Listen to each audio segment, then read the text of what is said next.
it's good that we consider Bitcoin as hard money or an anchor for our financial system, but we have to understand this risk, okay?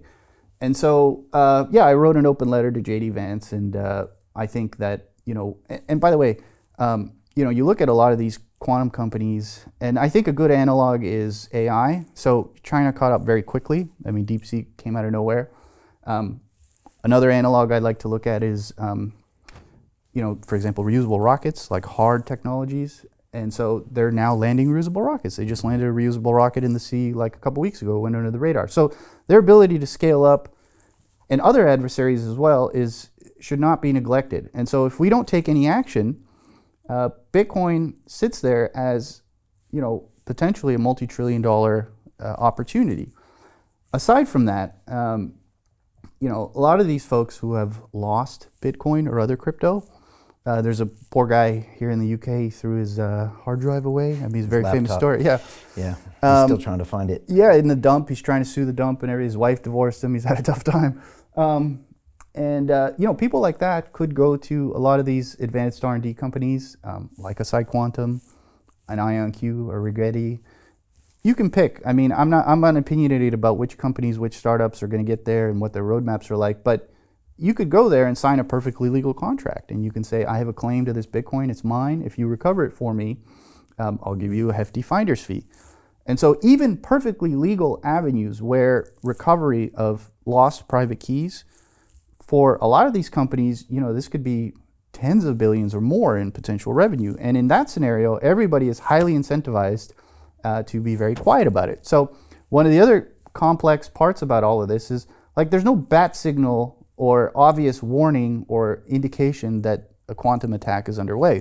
In fact, what you're going to see is, and I'm not saying what we've seen recently as an example of quantum attacks, but you're going to see threads on Twitter, on X, this Giga Chad held for 15 years and just, moved his Bitcoin or her Bitcoin, and now they're selling it for, billions of dollars in profit. You're going to see people celebrating that somebody was able to hold that long, okay? So even trying to understand what is actually going on will be very hard.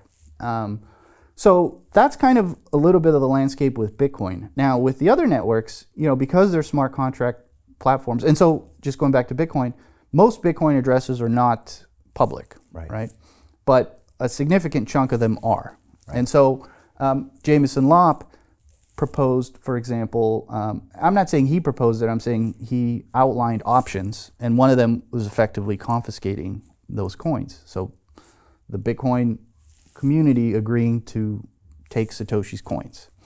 That I think would break the social contract in many ways and would be very hard. So in other words, for every solution, when you dig into this stuff, it unfurls many other hard trade-offs that are not palatable and very difficult, okay?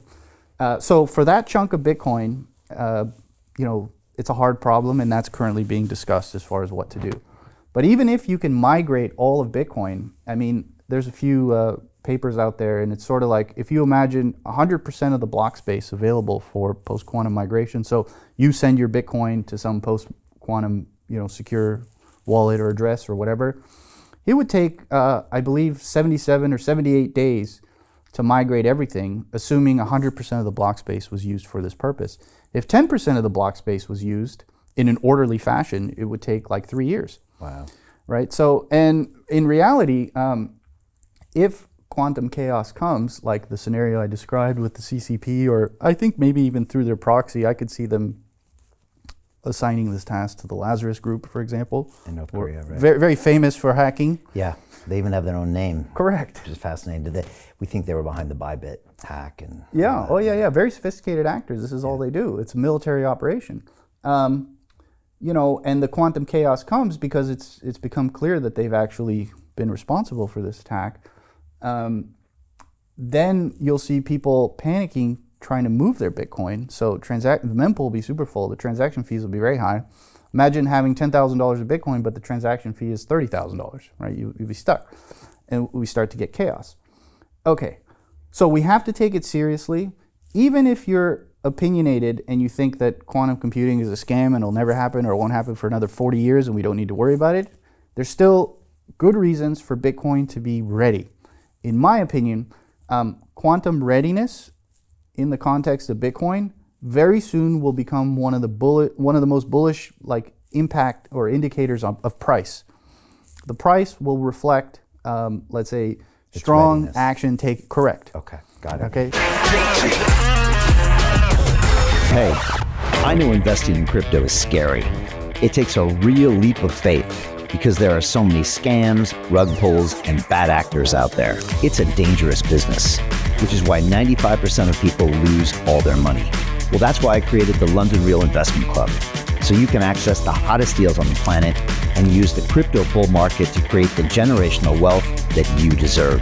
Join my team of over 100 people from around the world that are making millions of dollars behind the scenes investing in blockchain, AI, Web3 games, DeFi, Bitcoin, and more. Don't miss out. Click the link below to book a call with one of my team now. But hurry, this bull market will end soon. I know investing in crypto can be scary. That's why you gotta join the investment club. Pull the trigger. Let's do this.